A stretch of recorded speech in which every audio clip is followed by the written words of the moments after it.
예, 국회 운영위원회가 대통령실 업무 보고와 결산 심사를 진행합니다. 더불어민주당은 대통령 관저 공사 수주 의혹 등에 대한 집중 공세를 펼칠 것으로 보이는데요. 네, 국회 취재기자 연결하겠습니다. 장보경 기자. 네, 국회 운영위 전체 회의는 조금 전인 오후 4시 30분부터 속개됐습니다. 잠시 후 열릴 대통령실 업무 보고에서는 김대기 대통령 비서실장과 김성한 국가안보실장 등 대통령실 참모들이 대거 출석하는데요. 민주당은 대통령실 사적 채용 의혹과 관저공사 수주 특혜 의혹 등에 관한 집중 공세를 펼 기세입니다. 민주당은 지난 17일 국정조사 요구서를 제출했고 강경파 의원 등을 중심으로 김건희 여사를 겨냥한 특별검사를 도입하자는 법안을 발의했습니다. 반면 국민의힘은 정치공세라고 선을 그으면서 대통령실 인사들에 대한 엄호에 나설 전망입니다. 국민의힘은 김건희 여사 대상 특검법 발의가 대표적인 정치공세라며 김 여사에 대해서는 검찰에서 이미 수사가 진행 중이고 이 특검은 수사가 끝난 상황에서 국민 눈높이에 미치지 못할 때 하는 것이라고 맞받았습니다. 네, 대통령의 친인척 등을 감찰하는 특별감찰관 임명을 놓고 여야의 공방이 계속되고 있죠.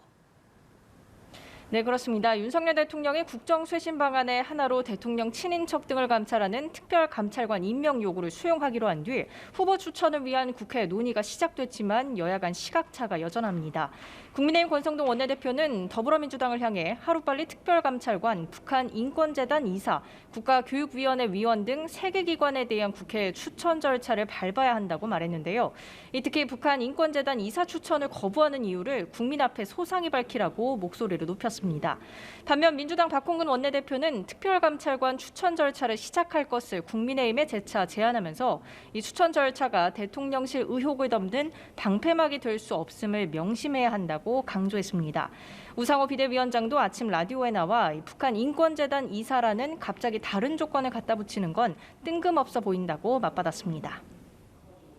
자, 여야 내부 상황도 좀 짚어보죠. 국민의힘은 이준석 전 대표가 법원에 제출한 탄원서를 넣고 논쟁을 빚고 있다고요. 네, 주호영 비대위원장 오늘 상임고문단 회의를 개최했습니다. 주 위원장은 빠른 시간 내 지도부를 안정화하겠다면서 이준석 전 대표를 향해선 독재자가 된 것 같다고 비판했는데요. 이 전 대표가 주 위원장을 거론하며 법원 권위에 도전한다고 한 데 대해 응수한 겁니다. 비대위 효력정지 가처분 사건이 다음 주 이후 결정날 예정인 가운데 이 전 대표가 법원에 제출한 자필 탄원서도 공개됐습니다. 이 탄원서에는 사태를 주도한 절대자는 상황이 사법부에 의해 바로잡아지지 않는다면 신군부처럼 비상상황 선포권을 행사할 가능성이 있다는 윤 대통령을 겨냥한 듯한 내용이 담겼습니다. 이 전 대표는 이 탄원서의 내용이 한 언론 보도를 통해 공개되자 의도적 유출을 의심하는 글을 SNS에 올리기도 했습니다. 민주당은 전당대회 전국 순회 일정을 이제 수도권만 남겨놓고 있습니다. 이재명 후보가 80%에 육박하는 득표율로 승리가 확실시된다는 평가 속에 박용진 후보는 당무위에서 권리당원 전원투표 조항이 신설된 것에 대해 민주당이 아니라 개딸 정당이 될까 무섭다고 비판했습니다.